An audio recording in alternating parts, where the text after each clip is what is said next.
In the shadowed annals of history and the forbidden pages of ancient texts, few names provoke fear and controversy as much as Beelzebub, the so-called Lord of the Flies, the Prince of Demons, and one of the most terrifying forces of corruption to ever be worshipped. To some, he was an ancient god, revered and feared by those who sought power outside the grasp of Israel's God. To others, he is nothing less than the embodiment of gluttony, envy, and endless corruption, a demon whose reach extends beyond myth, subtly influencing human hearts even to this day. But who or what is Beelzebub really? Was he merely a symbol, a weapon in the religious battles between the Israelites and their enemies? Or does his sinister legacy reveal a real and insidious force, a reminder of the dark potential within us all? Today we'll unmask the true nature of Beelzebub, unraveling the twisted tales of kings, prophets, and entire nations that fell under his sway. This isn't just a story of ancient conflict, it's a chilling warning about how unchecked desires can give rise to forces that not only tempt but destroy. So join me as we delve into the world of Beelzebub, the demon who may hold a mirror to the darkest parts of ourselves. In ancient times, there existed a people on the southern coast of Canaan who bore a history of exile by King Nebuchadnezzar II from Mesopotamia. They were the Philistines, and their name lives on, especially for their frequent clashes with the Israelites. Often, these conflicts were rooted in their worship of what the Israelites saw as pagan gods, foremost among them, Baal. This was the same Baal that Queen Jezebel introduced to the northern kingdom of Israel when she married King Ahab, and the same god whom the prophet Elijah challenged atop Mount Carmel. In a dramatic showdown, Elijah demanded that Baal set a sacrifice ablaze, but Baal, silent and impotent, failed to respond. However, the story of Baal does not end there. For some, this pagan deity became linked to the demon known as Beelzebub, sometimes called Baalzebub, whose followers were located in Ekron, a province in the southwest of Canaan. This connection between Baal and Beelzebub is vividly depicted in the second book of Kings, where we find the northern king of Israel, Ahaziah, who suffers a grave injury that leaves him bedridden. Instead of seeking aid from the God of Israel, Ahaziah instructs his messengers to go to Ekron and consult Baalzebub, the god of that land, asking if he will recover from his affliction. But the true God of Israel does not let this act of defiance go unnoticed. He sends Elijah to intercept Ahaziah's messengers on their journey to Ekron, delivering a warning: is it because there is no God in Israel that you are going to consult Baalzebub, the god of Ekron? Because of this, the Lord declares, you will not leave the bed you are lying on, you will surely die startled and fearful. The messengers rush back to Ahaziah to report Elijah's chilling words. Ahaziah, determined and unrepentant, orders his soldiers to capture Elijah. Yet God's wrath descends upon them. Flames from heaven strike down the men Ahaziah sends. Finally, one of Ahaziah's captains, with fear and reverence, approaches Elijah and pleads for mercy. In response, Elijah agrees to meet the king, but his message remains unaltered: if you persist in praying to Baalzebub instead of the Lord, you will not recover, you will die in that very bed. True to Elijah's words, Ahaziah never turns to the Lord. Instead, he continues to seek Beelzebub's aid. But his hopes for healing are in vain. He succumbs to his injury and dies in his bed, never to rise again. This story stands as a potent reminder of the fatal consequences of seeking power outside of the one true God, where divine judgment falls swift and irrevocable upon those who turn away. Many Jewish scholars see Beelzebub as the Lord of the Flies, or at least attest this to being the title he was given.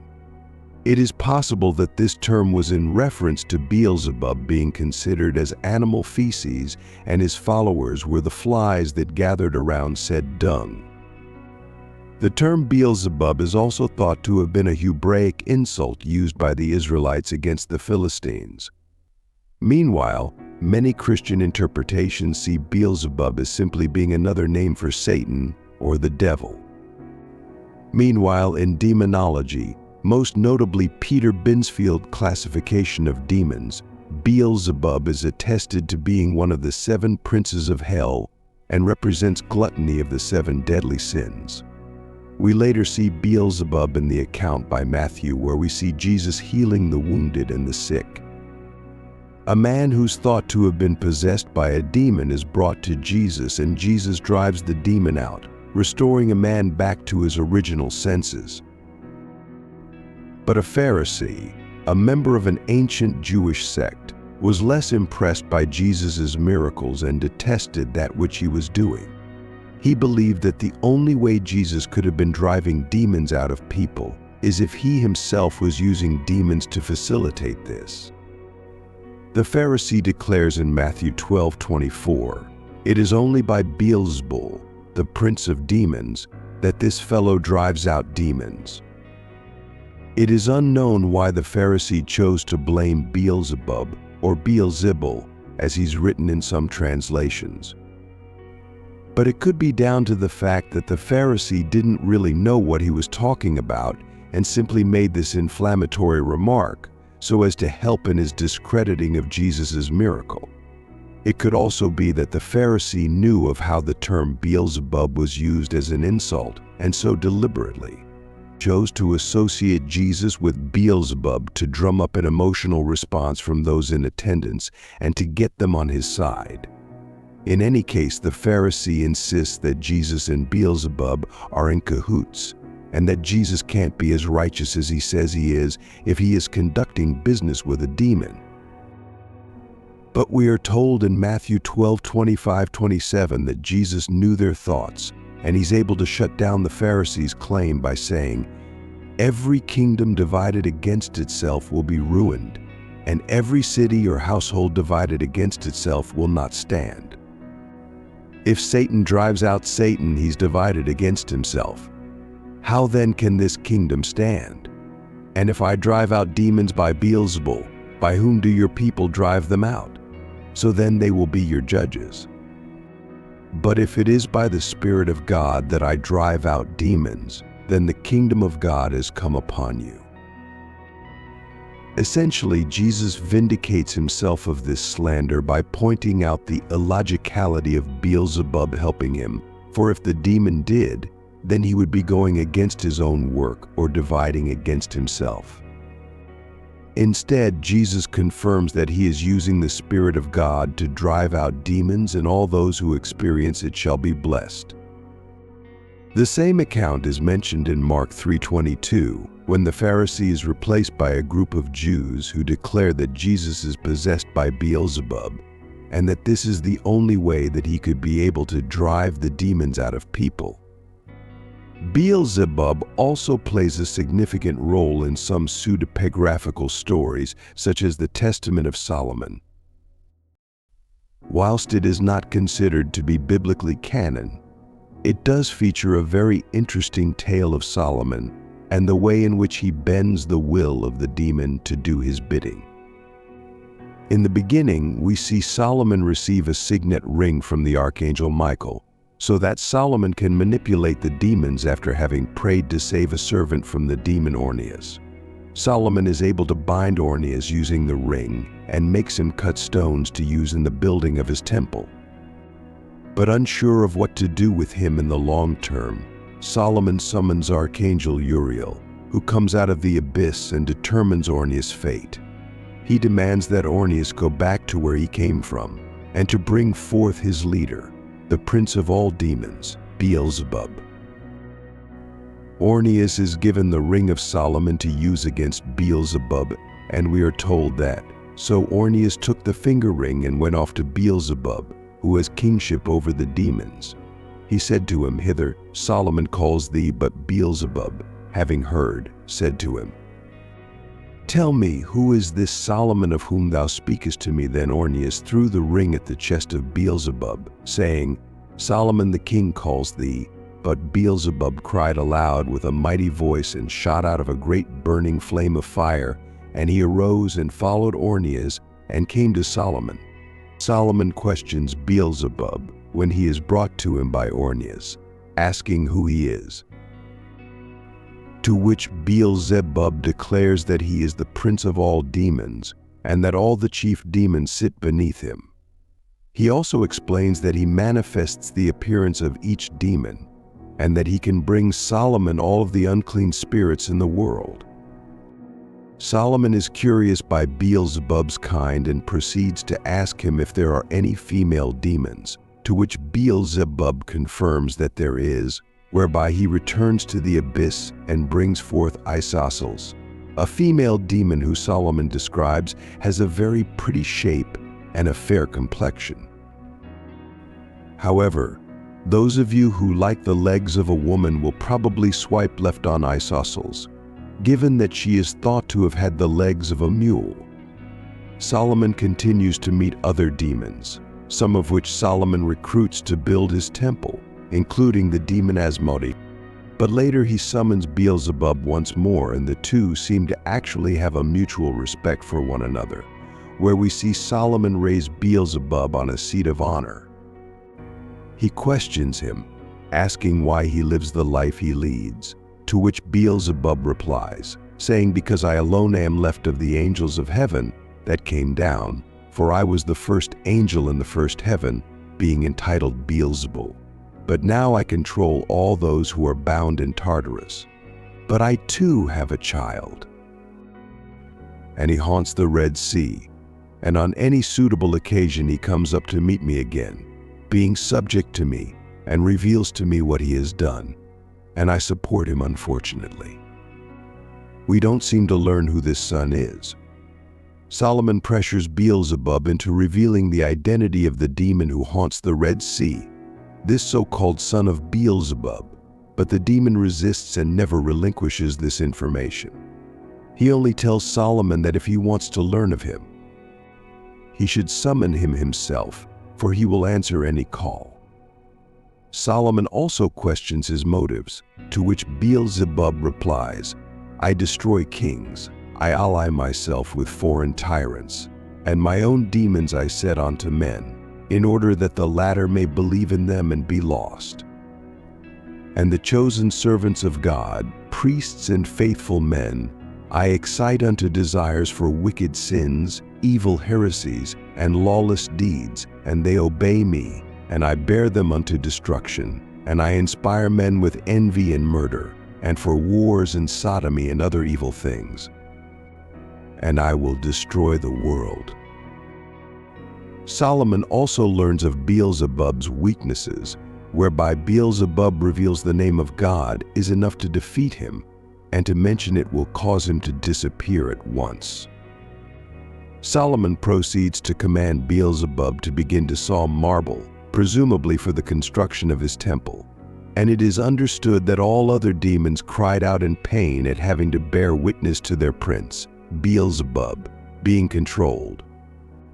Solomon also demands to know some things about heaven, to which Beelzebub reveals to him that if he burns gum and incense, and the bulb of the sea with nard and saffron and lights 7 lamps in an earthquake, it will fix his house, a possible reference to the completion of his temple. He also explains that if this is done correctly, dragons can be seen in the sky, pulling the sun from the east to the west. Outside of these religious texts, Beelzebub has become a fascination for many authors and poets on demonology. As mentioned earlier, Beelzebub is thought to represent gluttony in Peter Binsfield's classification of demons. However, other classifications see Beelzebub pinned as the representation of envy. We can certainly see elements of both of these traits in Beelzebub from the text provided, particularly the Testament of Solomon, where Beelzebub physically manifests. You might say that given his motives to destroy kings and bring out the downfall of man, Beelzebub is demonstrating signs of gluttony, because no amount of conspiring against man is enough. It seems that this is a task he never truly wishes to end and seems to take great pleasure in this endeavor. We also see him tell Solomon that he incites envy upon men, and in this you might say it links to other classifications such as the lantern of light, whereby Beelzebub is responsible for the sin of envy. Meanwhile, in Sebastian Marcellus's admirable history, a 17th century French inquisitor, we are told that the demon Bereth told Sebastian another classification during the exorcism of a nun. This classification is a little wacky, but it does tell us that Beelzebub was a prince in heaven and a leader of the seraphim, the fiery angels with 6 wings, that are thought to sit with God and worship him continually. In this classification, Beelzebub is also thought to be just beneath Lucifer in terms of who controls hell and the rest of the demons.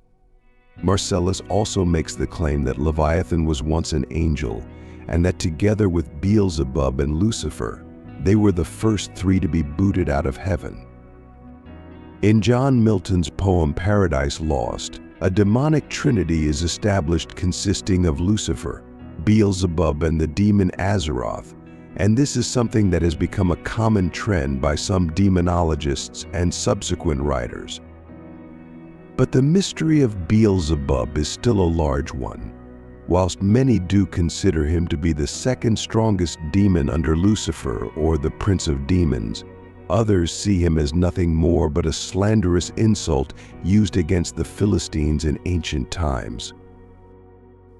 In our journey through the legends and dark tales surrounding Beelzebub, we've uncovered a figure who is far more than a mere demon of ancient lore.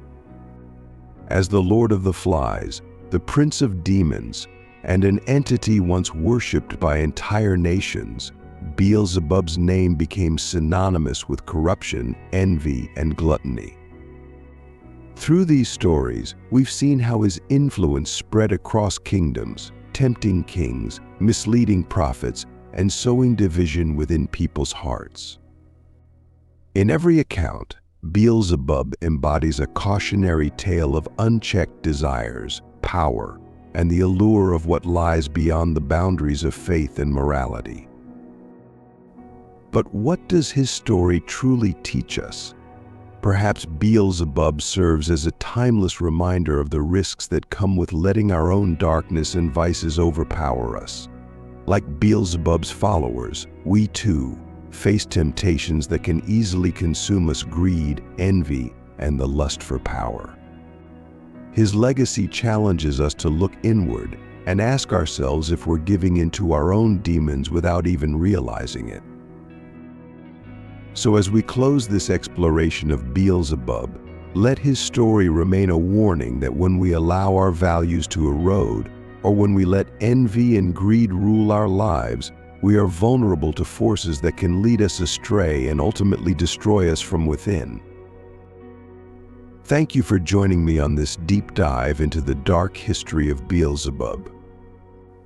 If this story sparked your curiosity or left you with more questions, please hit the like button, leave your thoughts in the comments below, and don't forget to subscribe for more journeys into ancient mysteries and legends.